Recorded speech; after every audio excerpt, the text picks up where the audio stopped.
Hi everyone, welcome back to my channel. Today we are doing a video all about to save money. Wait, let me write this down. How to save money while traveling.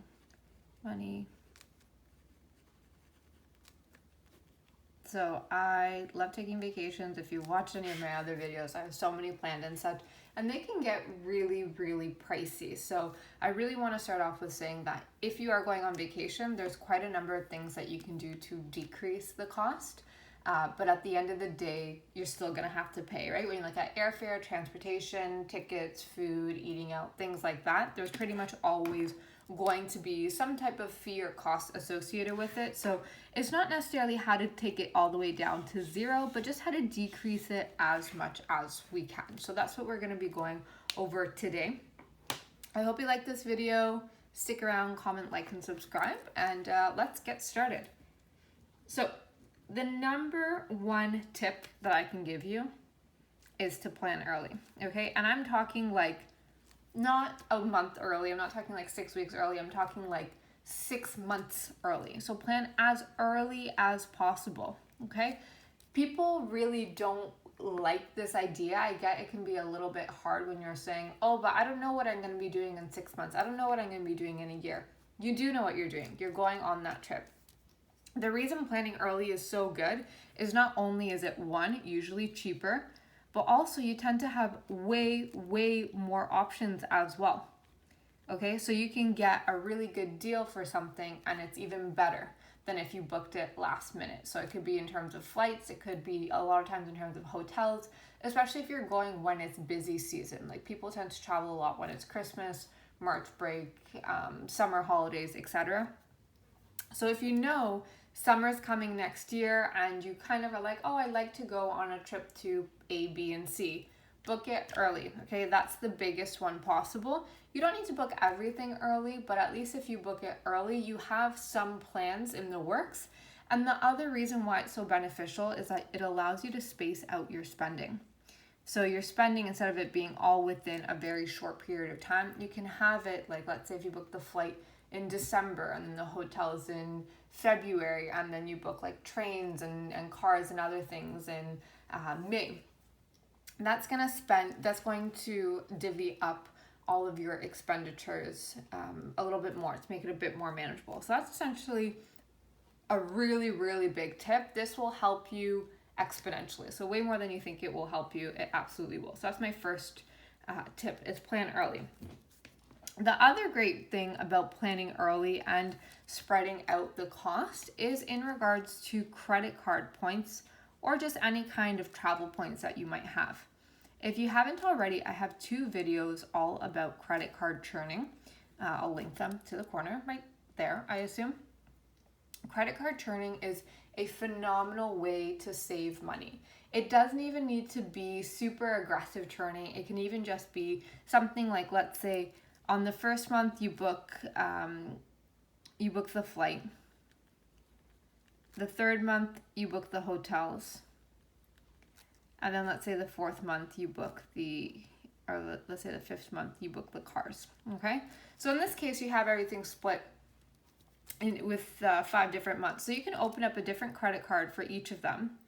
And then you can use those credit cards to help pay off that flight. Now, a lot of times with credit cards, you'll get about, very conservatively, about $200 worth of travel points to maybe like $400 or $450, which is a lot more on the aggressive side. There's things you need to figure out, like, is it cash back? Is it a travel card? Some will just give you points like Aeroplan points or Air Miles points. So you definitely need to figure out what works best. But this is a really great way, because now let's say conservatively, you get the $200 kind of cash back or $200 travel for each one of these 3. That's $600, okay, that you're already saving based off of credit cards. So this is really great because then you can plan out what credit cards are you opening up, right? You don't need to do it all at once super aggressively. You have some time. You also have a lot of time to do research, because different credit cards also have perks. So not only will you get the points associated with them, which you can then use for everything that you're doing, but you can have perks like free upgrades, free breakfast in the case of hotels or in cars, free upgrade there as well. Things like that, which don't quite have an exact monetary value to them, but it's definitely a nice to have. So again, another really, really big one is credit card points. Next up is look into your kind of hotel options. So you can do hotel, Airbnb obviously is another big one. There's also couch surfing if you're comfortable with it. Kind of like taking care of people's homes, or there's websites where people will just say, feel free to just sleep on my couch. They're comfortable with that. So you have tons of different options. But really the big thing that I want to pinpoint is finding a place that is obviously kind of lower cost once you take into consideration fees, taxes, things like that. The price is a lot more expensive. But for me, when I go traveling, I like a place that has a kitchen. So I can at least make breakfast, I can make the occasional lunch, or even preparing sandwiches. You can make dinner, which you can carry. Like, you don't need to eat out every single meal, right? Imagine if you go on a week trip and it's 3 meals a day, right? Are you gonna really pay for 21 meals? Like, that's absolutely crazy. So look for a place that has a kitchen. So at the very least, you can make like sandwiches. You're right, you can make oatmeal or eggs for breakfast, something simple to really cut down on the cost of eating out. Even just a coffee, like a morning coffee, as opposed to going and getting a coffee and a croissant or something like that. So definitely look into that. From there, look into going during off-peak times. So obviously this depends on your job and your time off and things like that, but like going in maybe November or in like March, April, right? If you're going in peak of summer or you're going peak winter, it's obviously going to be a little bit more expensive. So trying to find off-peak times, even off-peak flight times or indirect flights, that's going to help you out a lot as opposed to peak times as well. While you're there, while you're traveling, look into free things like free tours. If they have any kind of discount, if you're a student, so bring your student card or any type of affiliation that you might have with your university or your job as well. That could be another thing to do.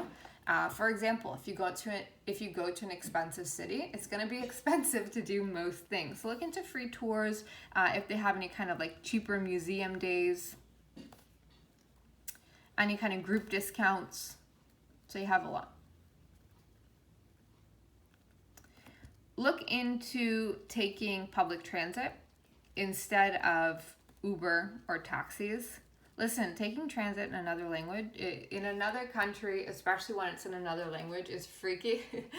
It's like, it's very uncomfortable for everyone, but it's $3 as opposed to like 20 or something along those lines. Worst case scenario, you get lost and then get an Uber and try again another time. So you can do that as well. Other than that, those are essentially the big things that could really, really help you out when it comes to traveling. I really would say that the top 2 are the best ones. So I love credit card churning. It's great. You don't even need to do it aggressively, right? You don't need your full trip covered. But even if you get $200 off, like that's a big amount, right? Even if you get little perks, or insurance is a big thing. If you have hotel insurance, travel insurance, car insurance, if you're renting a car, that will help you out quite a bit.